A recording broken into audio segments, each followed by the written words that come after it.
स्वर्गीय रामदेव गुरु के अंदाज में उन्हीं के लिखल एक गाना चलत है, आप सबके सुनावे और सुन के आप लोग प्रशंसा जरूर करी है।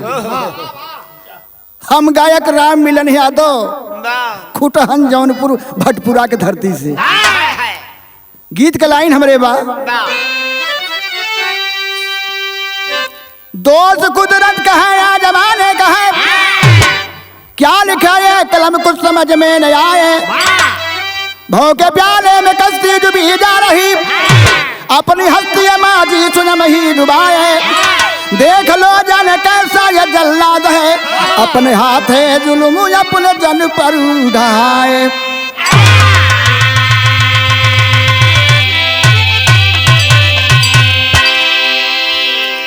गजल के लाइन में मास्टर,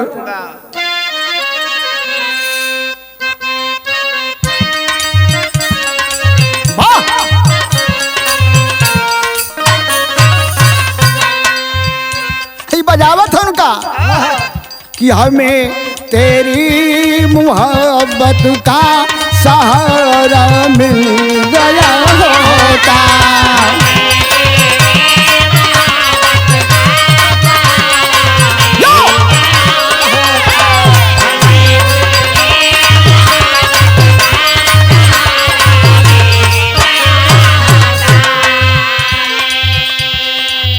हमें तेरी मोहब्बत का सहारा मिल गया होता, अगर तूफान नहीं आता सहारा मिल गया होता।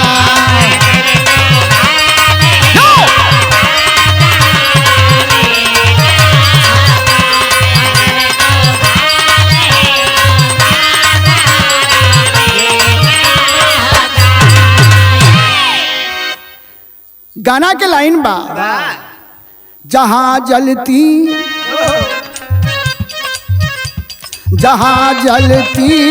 हकीकत हो, जला दो ऐसी दुनिया को,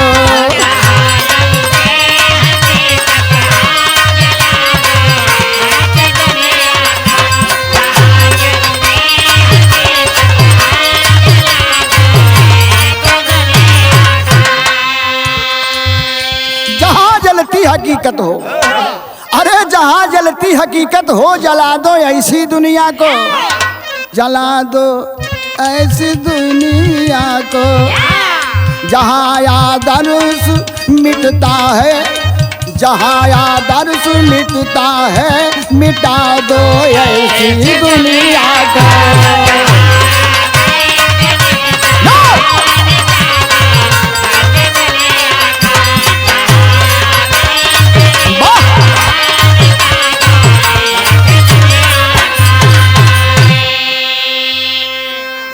कहानी कहाँ का बा हम बतावत हई, लोग कहते हैं बद से होता बदनाम बुरा, आज धरती पे सहज हो गया हर काम बुरा, बदलते वातावरण का असर दिखाता है, प्रेम का बीज भी निर्मूल हुआ जाता है। वही फकीर चंद, अरे वही फकीर चंद युवक को दुमादी थे, सुघर शीला देवी के साथ किए शादी थे, शीला के साथे फकीर चंद के बियाह भइल, शादी भइल, लेकिन समय बीते लगल, काफी समय बीत गल। तरज मास्टर एक अपने जवानी के आलम में गुरु गाँव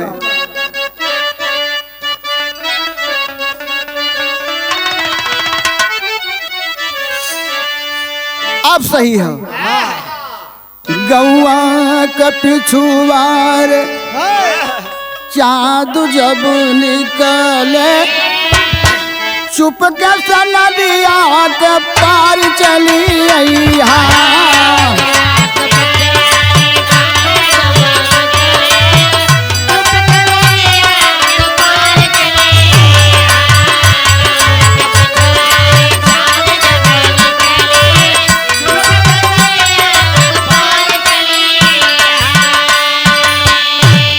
गौआ के पिछुआर चाँद जब चुप के नदिया के पार चली यहाँ, नदिया में पानी हो पानी, नदिया में पानी भरल जब होई, नैया पे होई के सवार चली यहाँ।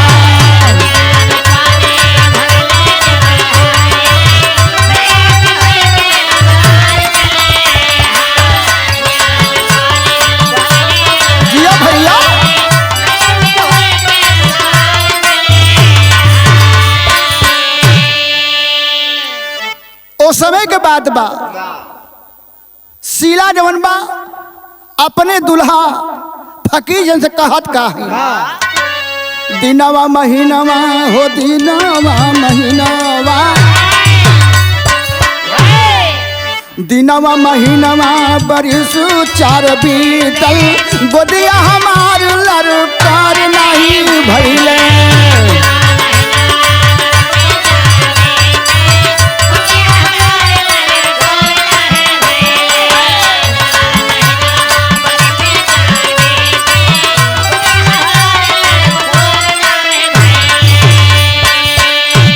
दिनवा महीनवा बरिस 4 बीतल, गोदिया हमार लड़कोर नहीं भइले।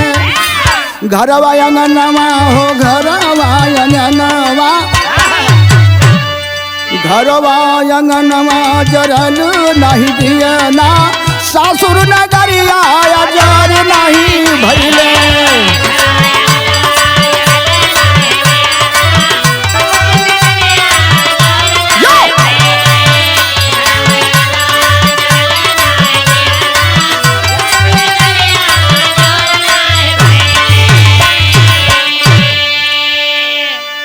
कई साल हो गई, शीला अपने दुल्हा फकीर से कहे लगलन कि सैया बड़ा समय बीत गई, कौनो औलाद नहीं बा, काफी दिन हो गई। तो फकीर जी ने कहा तो उनकी का करी हम, कौनो उपाय हो तो ही लगा दा।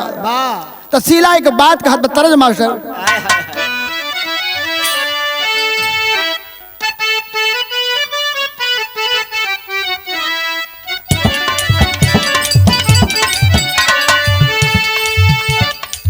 नदिया कहाँ हेली कहाँ बहेलान बा, तो नदिया कहाँ हेली कहाँ बहेलान बा, आफत में परान बाना।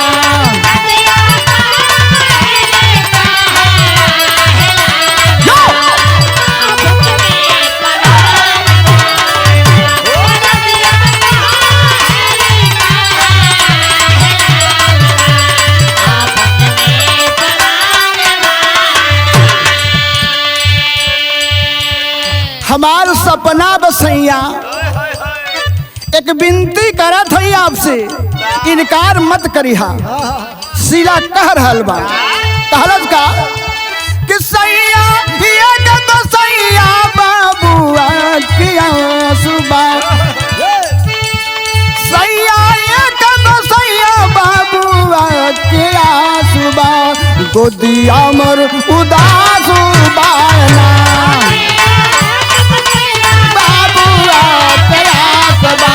गोदिया मोर उदास बाना, या बाबुआ प्यास बा, गोदिया मोर। बड़ी ऊंची बात कहले बा, कुल के होए ना बर्बादी, कहत बा कि कुल के होए ना बर्बादी, बरुकन कैला दूसर शादी,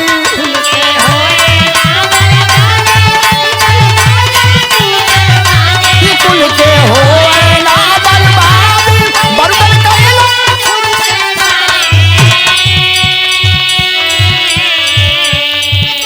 कहत बा कि कोखिया कोखिया लगल अग्निया जारा पिया सुबा, गोदिया मर उदास बाना,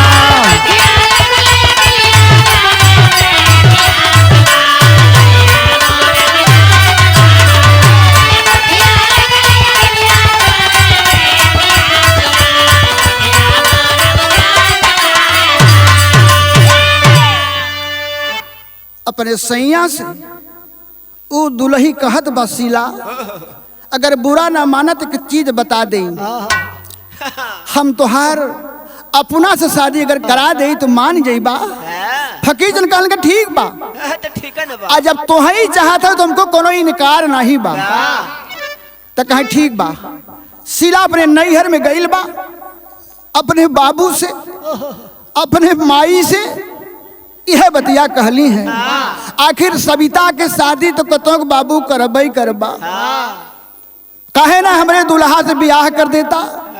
कईयों साल हो गए कनो औलाद हमसे ना भइल, घरे के वंश चले जाई बाबू। लेकिन बाबू इनकार कर देलन, माई भी इनकार कर देलन। बहनिया से कहे लगल, छोटकी बहनिया सविता से कहे लगल शीला का बहिनी ई रिश्ता तोरे लायक ना हो का बुरा बा। बहनिया एक जवाब देत बा, सविता कहत बका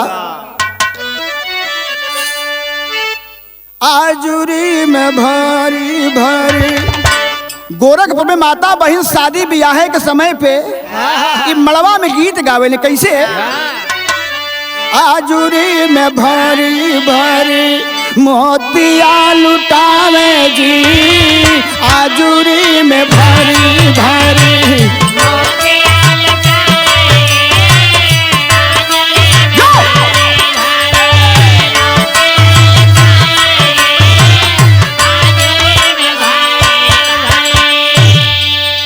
आजुरी में भारी भारी मोतिया लुटावे जी, आंगने में मोती आई के, आंगने में मोती आई के चौकवा पुरावे जी, आंगने में मोती आई के।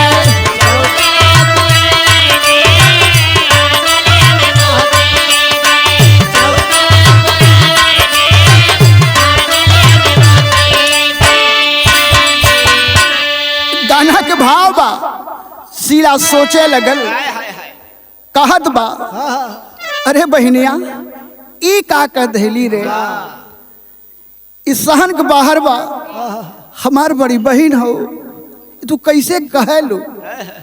रोवत बा बहनिया हमके का समझत है, भारी भारी आंस रोवे, भारी भारी आंस रोवे छोटा की बहनिया हो, भारी भारी आंस रोवे।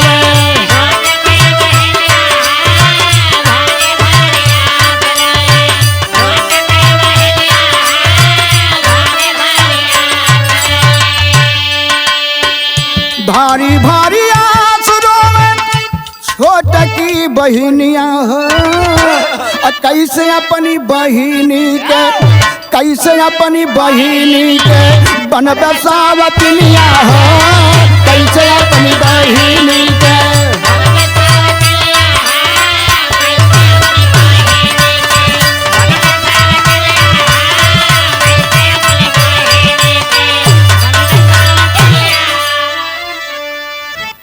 सविता अपने बहनिया से रो के कहे लगल कि करे बहनिया हम तोर सवत बन के कैसे चलब, ऐसन मत कह, दुनिया हमके का कही रे। इनकार कर दलत कि ऐसन ना होई, हम तोरे दुल्हा के दुल्हन ना बनब, बस इतने में समझदा। शीला के मन में दुख हो गए, शीला के दुख हो गए कि अब हम वादा कह के आयल अपने पति से कि तुहार ब्याह कराई, लेकिन लोगन इनकार कर दिलन, सपना टूट गया।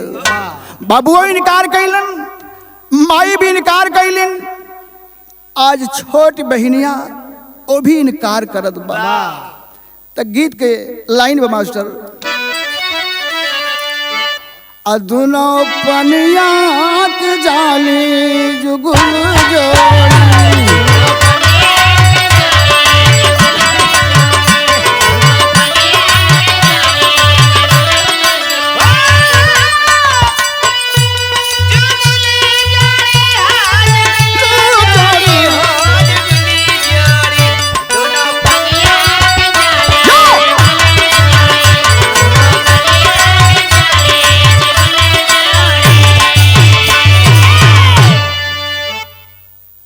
शीला सोचत बा आई कहत बा हमार नहीं है गुजर बा न ससुरवे अब हम नहीं हरवे में रहब न ससुरवे रोवे लगल जाके सिवान में खेते में रोवत बा और रो रो के एक बात कहत बड़ी ओजन बात कहत बा अरे विधाना लिख दे दुखवा करमवा में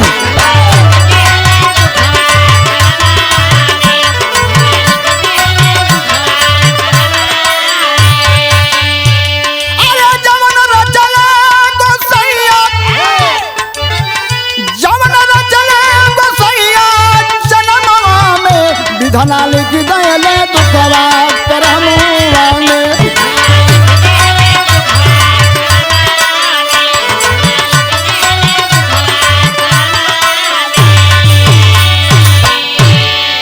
बिलाप करत बा रोवत बा एक गांव के मनई देखत हो कि करे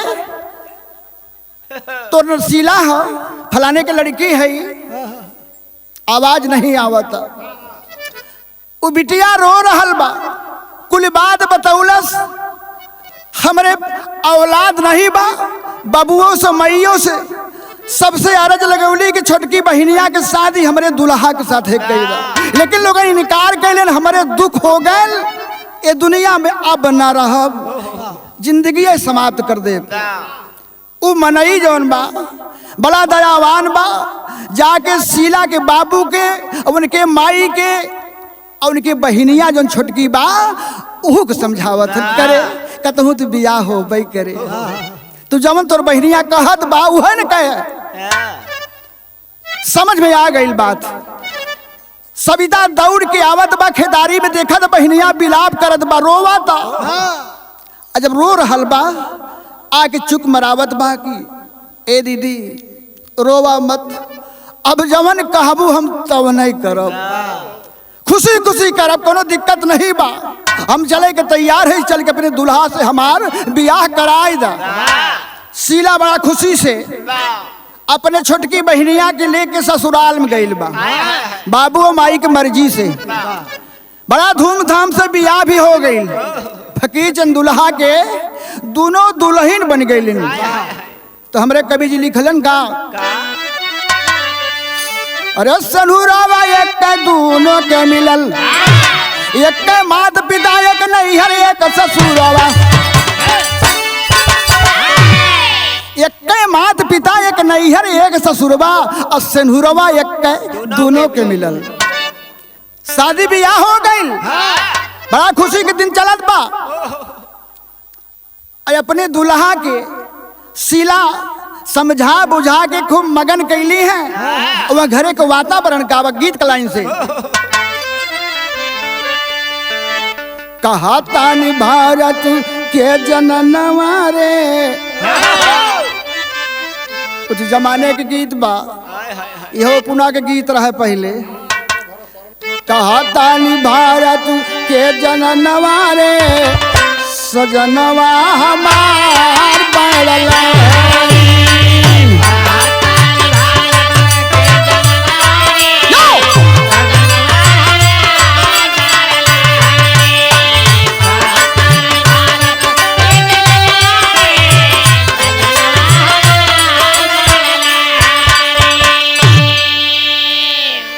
अपने है सैया के सजरिया रे बड़ा ही मिताई बा दोनों में दोनों बहनिया में बड़ी मिताई बा कोनो सवतिया झार नहीं बा सजावट कैसे है अपने ही सैया के सजरिया रे चुनरिया सजावे लगली बहिनी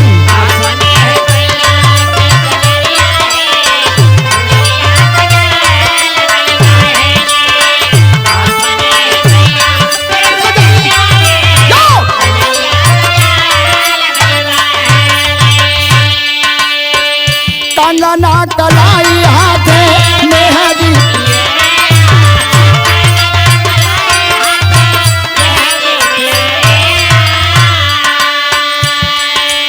अरे कंगना कलाई हाथे मेहंदी पियरिया नैहर से विदा होके जाली ससुरिया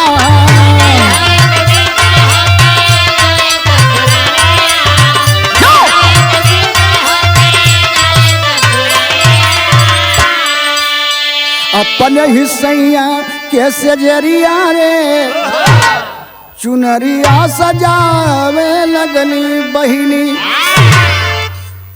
शीला जवन बा छोटकी बहनिया सविता से कहत बा कोनो टेंशन नहीं बा, आज हम सेवा सत्कार करत हई, कुल सब सर सामान फिट करत हई, अब तोरे बदे अपने बहन की इशारा करत बा और खुशी में दिन बीतत बा, समय बीते लगल। फकीर जन कबो छोटकी की हन चल जाए और कबो बड़की की हन, मार एकदम खुशहाली के गीत चलत बा और खुशी के बाद भी घरे में हो गई। समय बीते लगल, एक गीत लगल मास्टर, अरे हमारे बलमुआ के पातर कमर पलटनिया में जा ये नहीं दे।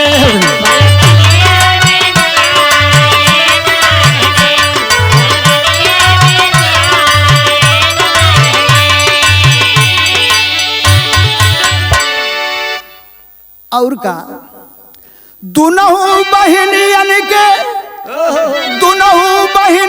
के पूजल सपनवा, मार खुशहाली के गीत चलत। दुनहु बहनियन के पूजल सपनवा अंगनवा में खेल नंदलाल।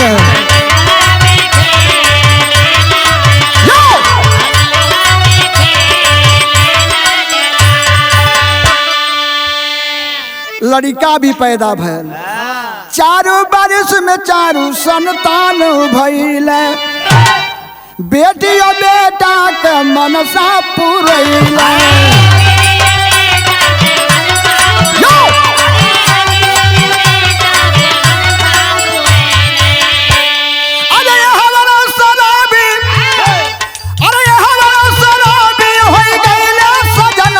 अंगनवा में खेल नंदलाल।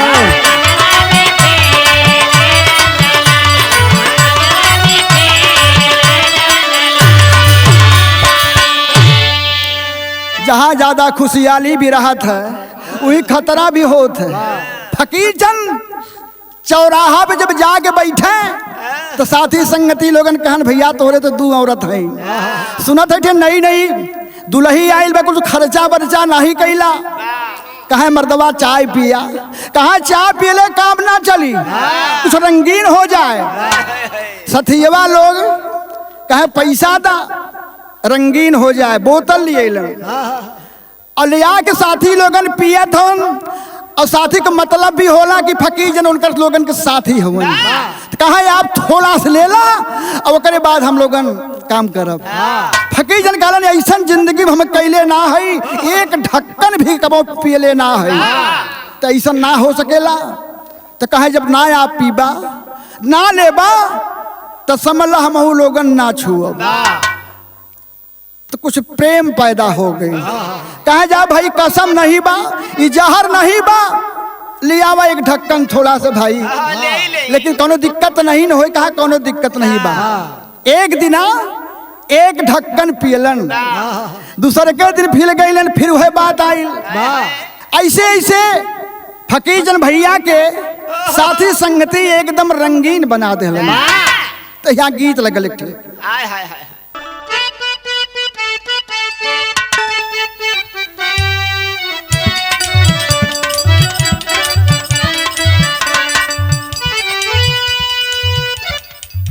गवैया लोग गावलन, हम गाते हैं आए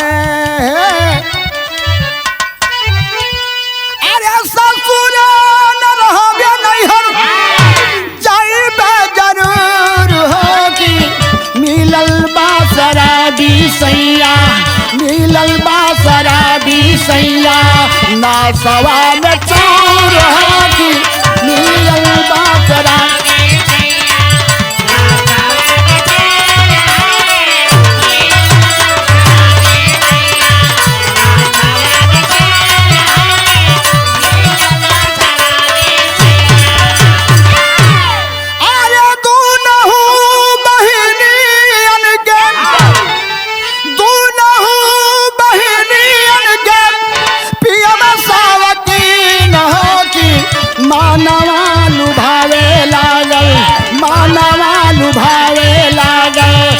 पानिया रंगीन हो कि मनवा लुभावे लागल।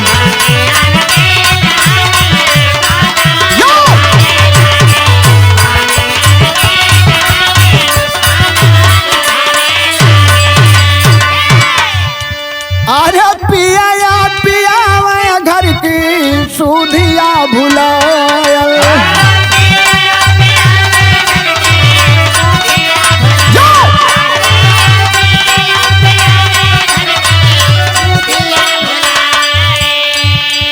अरे पिया पियावे घर की सुधिया भुलायल।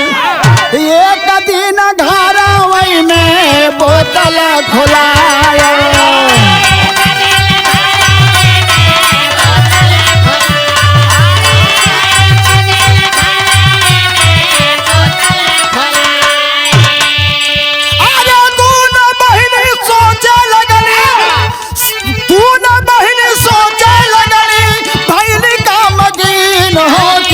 मानवा लुभावे लागल, मानवा लुभावे लागल। पानिया रंगीन हो कि मानवा लुभावे लागल।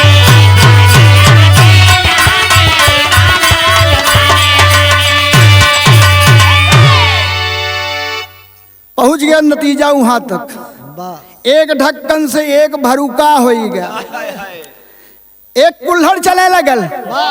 आ जब मजे के शौकीन थोड़ थोड़ के हो गए सठियवा लोगन के फकीर चल लखाए लगे। आ जब उन्हें दुकानी पे ना आवे तो बोलावे लोगन कहाँ रहला, अब वही गईला ना ला पैसा जल्दी से जाके खड़ा बोतल ले आवे, लिया के अपनो पियो सठियवो को पियावे।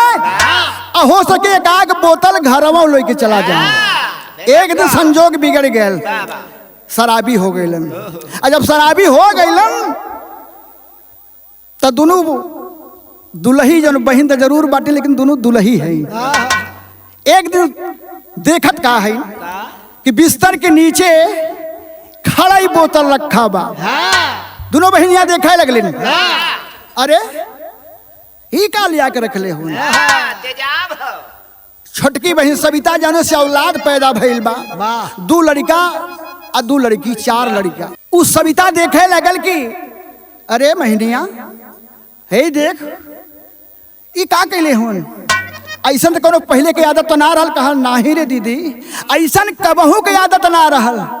जाके शीला जब देखे लगल अखिया लाल हो गई, गुस्सा में हो गई। पहपट के लाइन बा आए है।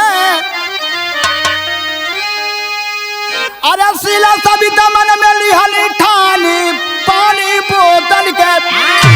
अरे शीला सविता मन में लिहली ठानी पानी बोतल के। घर के अंदर चली नहीं मन पानी पानी बोतल के।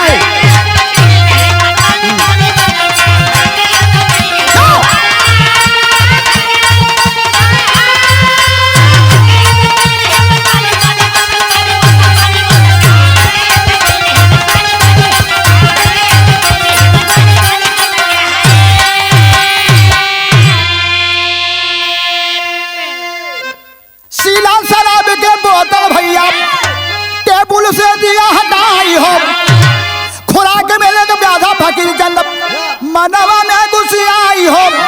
अरे उठा लिया पिस्तौल के रत्न दानी पानी बोतल के। अरे उठा लिया पिस्तौल के रत्न दानी पानी बोतल के। अब सीना के सीने पे मारा पानी पानी बोतल के।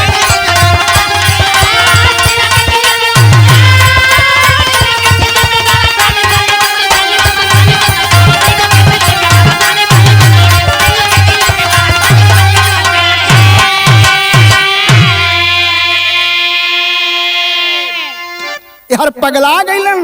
अरे अब वही बिस्तर के नीचे हमार बोतल रहल गईल कहाँ। शीला कहे लगल कि हम हटौली है और समनवा उठा के पटक दहलस। खुराक मेले का ब्याधा फकीर चंद मनवा में घुसी आई हो। अरे उठा लिया पिस्तौल के रत्न दानी पानी बोतल के। और शीला के सीने में मोरो तानी पानी बोतल के। रिवाल्वर सटा के कहे हमार बोतल तू तोड़लू है, कितना महंग रहल। अब तुनु जने संगठन कही के हमार बोतल हवे तोड़ देलू। अब तोहई के मारब। आधा बोतल तो पी के फिट रहलन पहिलवई से, आ थोड़ी कहीं बचा रहा उसीला उनके सामने पटक के फोड़ले बा।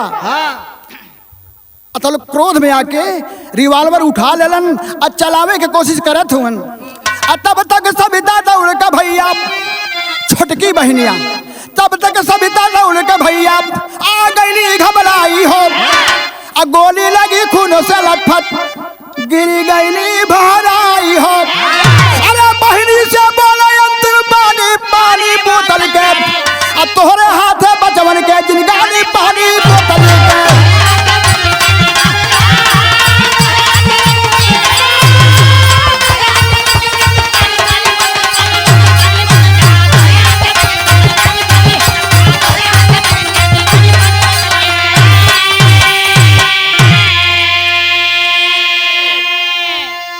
शीला के फकीरचंद पहली वाली औरत के मारे चाहत हूं कि तू हमारे संगे धोखा कैलू। रिवाल्वर चला दहलन। आ तो लोग छोटकी बहनिया सविता देखत बा कि सैया पगला गई है। रिवाल्वर बहनिया के मारत हन, गोली चला के बचावे चाहत बा। आ जाके अपने बहनिया के बचावे कोशिश कैली बा, गोली चल गई बा और वही के लगल सविता के। आ जब सविता के लगल है गोली लग गई, छटपटा के गिरत बा। अपने बड़की बहनिया शीला से सविता रोक के कहत बा, तोहार सपना साकार हो गए बहनिया, यही बदे शादी ब्याह करैलू है। अब जवन होवे के रहा तो हो गई। अब चार चार लड़का तोहरे हवाले हैं, उनके संभाल कर रखी है। सविता एकदम बेहोशी हालत में लथपथ बा, खून बहत बा।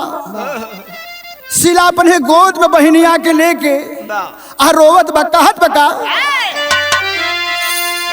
कि कवन करमावा के चूक होई गईली बहनी।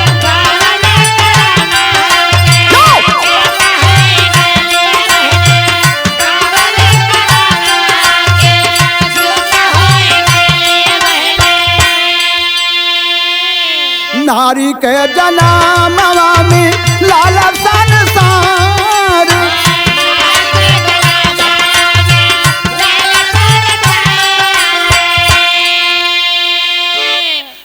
हे बहनिया, इ नारी के औरत के ए दुनिया में कोनो ठिकाना नहीं बा। रो रो के कहत बा, अरे कवन करनावा के चूक होई गईली बहिनी।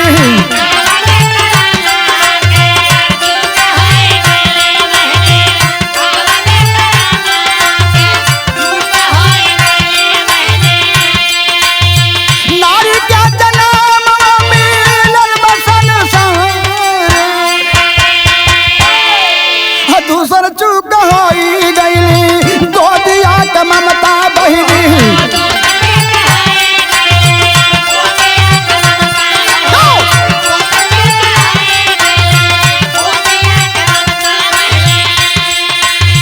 हमारे करान गईली जिंदगी तोहार,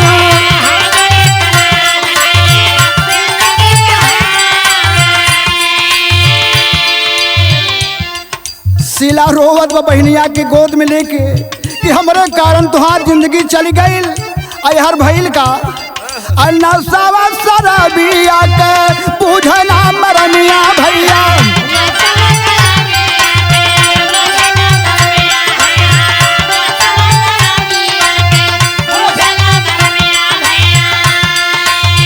ये हवर फकीर चंदा कैला पगला,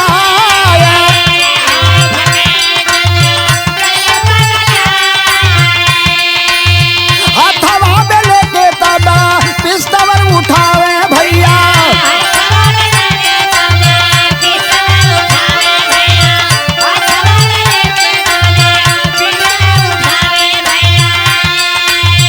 शीला का सीना में गोली मारे जाए।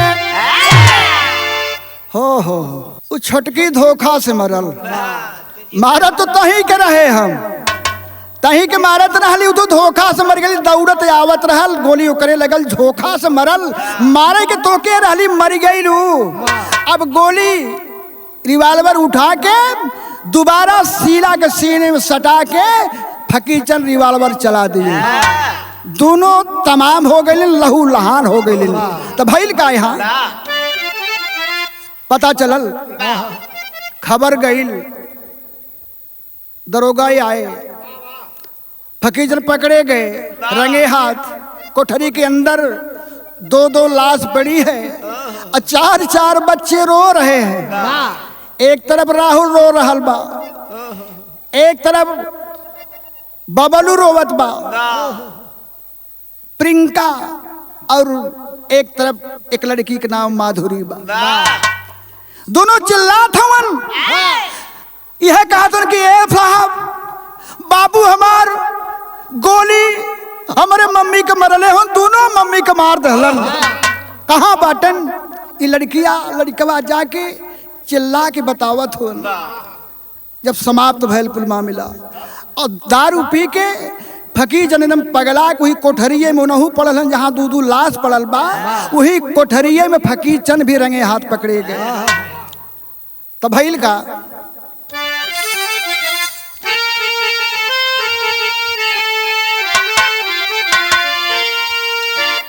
अरे जलिया में पड़ के झंखा सत्यानसिया, कि जलिया में पड़ के झंखा सत्यानसिया, तो दोनों बहिनी के साथ में उठल बलसिया। दोनों बहिनी के साथ में उठल बलसिया।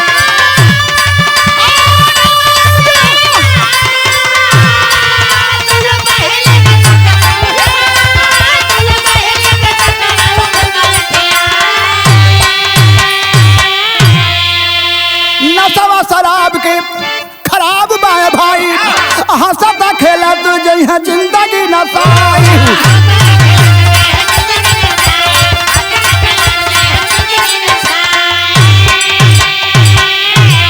अरे जलिया में पड़ के झंखा सत्यानसिया, तो दोनों बहिनी के साथ में उठल बलसिया।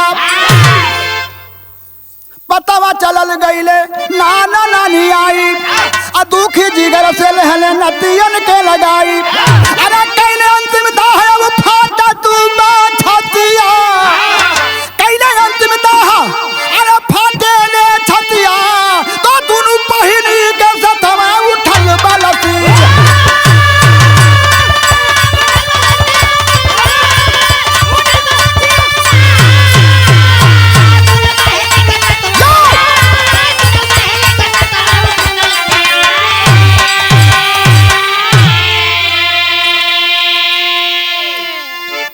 है माई बाबू पता पैलन कि दुल्हा इतना गलत निकल गल कि शराबी हो गई।